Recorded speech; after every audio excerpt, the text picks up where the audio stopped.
What's happening, everybody? Christian Pedersen here with Prep Insider. We got our next student interview coming up. It's Alaina Zamorano from Christian High School. She's a track and field and cross-country runner committed to Baylor. How about that? Go Bears, I think. I don't know.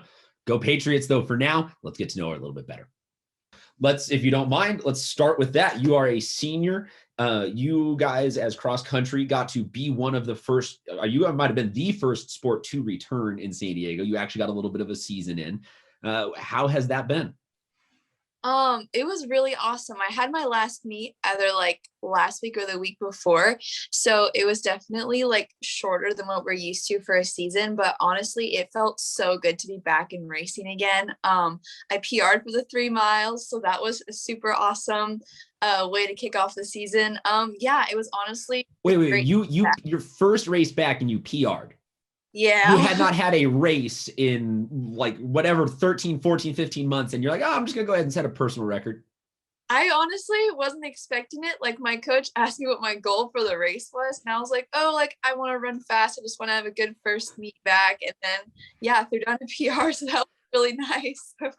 So everybody in college should be terrified right now that you're just like, oh, whatever. I want to run fast today. I want to run fast. You're the Ricky Bobby of track and field. You just want to go fast. It was nice because like usually for league, I'm only racing against the girls, but because of COVID this year, they had the boys go and then like 15 seconds later they had the girls go. So I was like chasing down the boys the whole time. So that was like one of the things that helped me go faster, was like having someone to chase. Now, where does that rank in terms of overall like career experience? Is that one of the more rewarding opportunities to be passing the guys and just be like testing yourself against a whole field?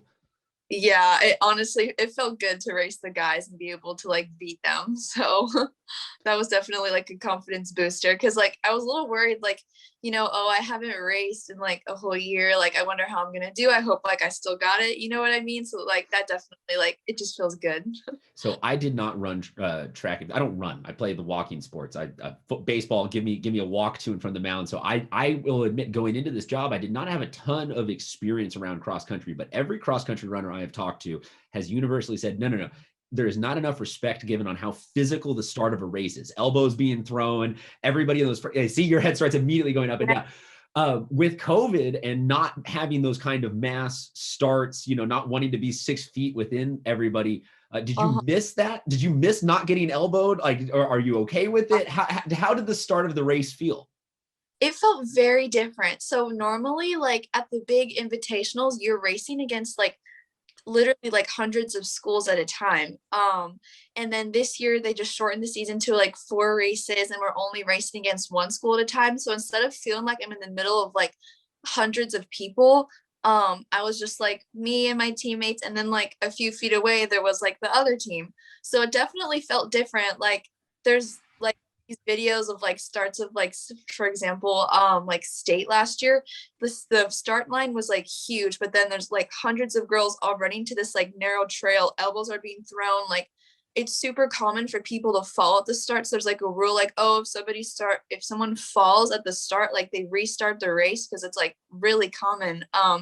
But yeah, it was nice not getting like punched in the back for a start, but it definitely didn't have like same like adrenaline rush that like, oh, hundreds of people running for this like little spot in the front. I think that saying it was nice not getting punched in the back for once would be the sentence I would least associate with cross country, having never experienced the sport. But that is awesome. So I'll take that as a positive then, that you escaped the season a little bit healthier than normal. Definitely, like it has its pros and cons. It definitely wasn't as exciting, and like you don't have to go as fast at the start because you're not trying to get in front of all those people. But then yeah, like I said, you're not like, people aren't running into you, you're not getting hit in the back. Yeah. So you are now getting ready for track and field season. Everybody that I talk to in this world, you do both. What do you identify more with though? Are you more focused on track, or are you more focused on cross country? My freshman year, I definitely would have said I'm 100% like a cross country girl. But like that was because I don't know, I did better my freshman year in cross country, and like I ran cross in junior high, so I had more experience with that. My freshman year was my first time ever stepping on a track for a race. But now I don't know, I go back and forth. I think I enjoy track a little bit more just because of all the different events. Like you go to a cross country meet, you race, and then you're done. At a track meet, like you do your event, but you also get to like support your teammates who do like other events, and it's like a little more exciting because there's more people there. But I wouldn't say that like I associate myself with like more one or You the don't other. focus on one more than the other. You just crush personal records no matter what. What events do you do for track, or what are you going to be doing for track this season for Yeah. Christian? So unlike most cross country girls, I'm a mid distance runner. So I do like the 4x400 relay. I do the 800 and like the 1600. I sometimes run the 32. It's not my favorite. 8 laps gets really boring. But the 800 is my best event.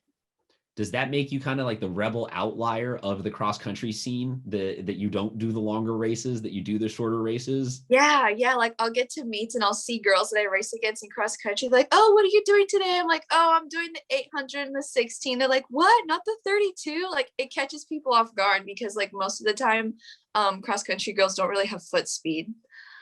Okay, very nice. So does that mean that come cross country, you're really good in the first 100 meters, 100 yard? Like, you're the closing speed one there? Nice, very nice. Yeah. What are you looking forward to in college? Is it going to be that same split? You're going to focus equally on both, or do you think that as a Baylor Bear, you will gravitate more towards one or the other?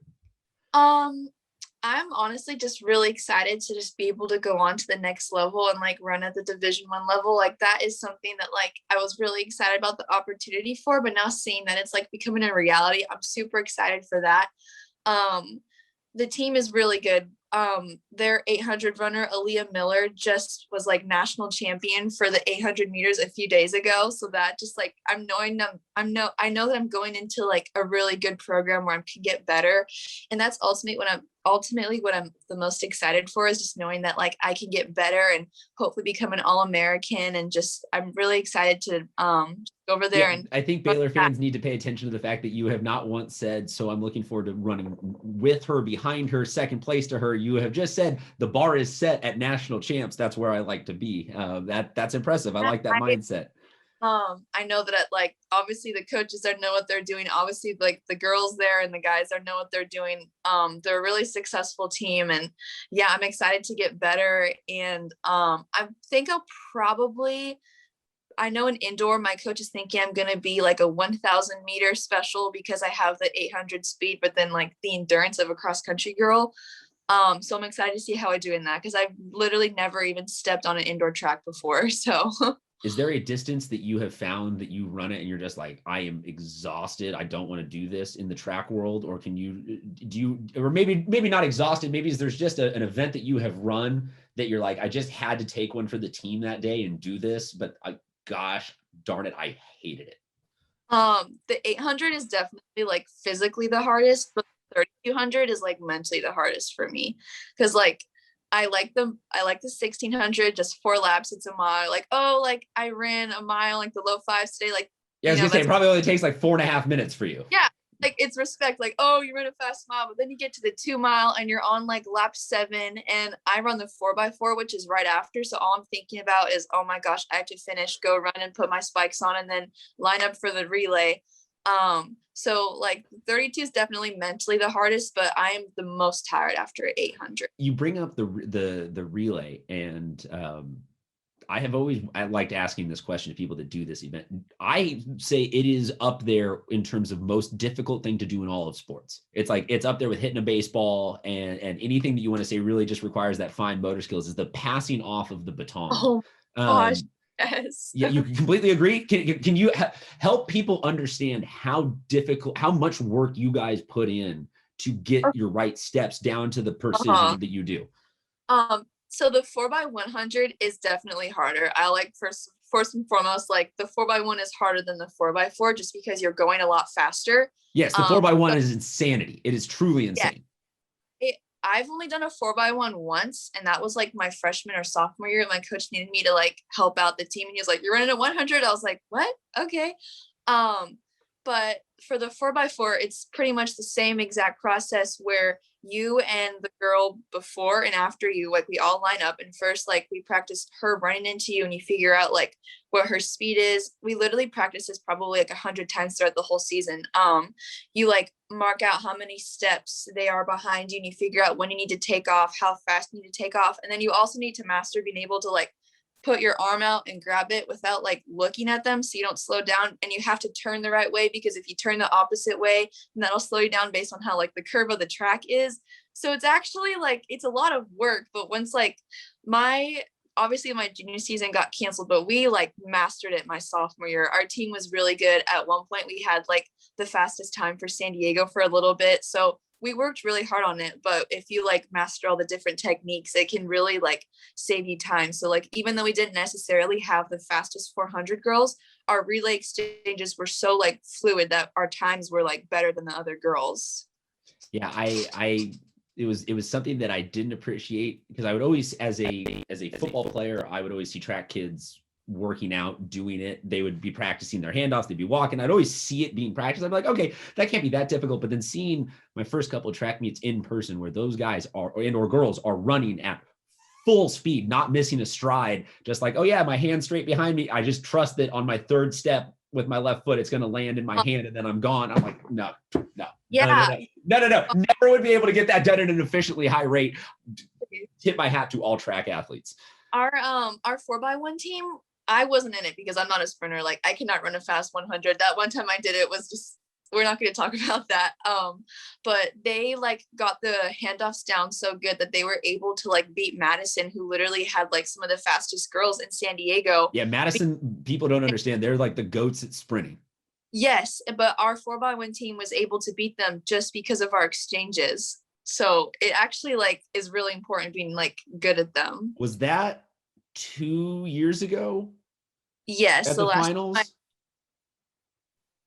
The last time I raced track was 2 years ago. So I'm saying, was your team beating Madison? Was that at 2 years ago's final? Okay, deal.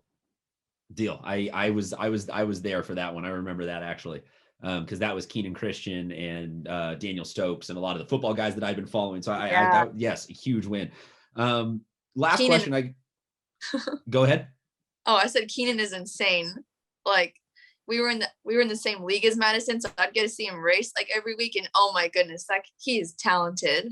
He also, I mean, granted he's at USC, so he's living up to the hype, or however you want to say it, but he's also just somebody that people don't realize. That kid had the speed initially as a little teeny freshman. Like he was not big, he was not built, he already had the speed, but then he packed on like 45, 50 pounds of muscle over the course of high school and didn't lose a step of it. Like he just kept getting faster, and it was like, this doesn't make sense. People that get bigger should get slower. And no, he was unbelievable to watch up front. Want to close out on this? Why Baylor? Ultimately, why'd you make the decision? Yeah, so when I initially started my like whole recruiting process, I like wrote down a list of like pros and cons in different schools, and like what my wants were, what my like needs were, things that I like definitely didn't want to have in schools. I did one official visit my junior year, and loved it, but I like had always been interested in Baylor like my freshman year before I even knew that I could like run fast. They like sent a representative to the school and they kind of like talked about it. I was like, oh, like Baylor sounds cool, but it's like, it's kind of far and it's kind of expensive, so I don't know. And then like running happened, and I was like, oh my goodness, like I could like go Division 1. And then I was like looking into the Baylor program, and I was like, oh my gosh, like these kids are fast, like I could get better. And then I visited in November. It wasn't like a normal official visit just because of like COVID and NCAA rules, but just like from talking to Coach Cap on the phone, like he was amazing, and I could tell that like he had like my best interest at heart and stuff. And when I was walking around the campus, I just like knew that's where I wanted to be. So yeah, running made it possible for me to go to a school that I like thought was cool freshman year, and like yeah. You talk about just like a great one-liners in interview history, and then running happened. Might be just the greatest, like, yeah, so living along my life, and then running happened, and then everything changed. Just because she figured out that she could run really, really fast, really, really far, really, really better than everybody else. We really appreciate you being on with us. Thank you so much for being a San Diego athlete who's going to go represent really well at the next level next year. And congratulations on your decision. And we will talk to you come track season.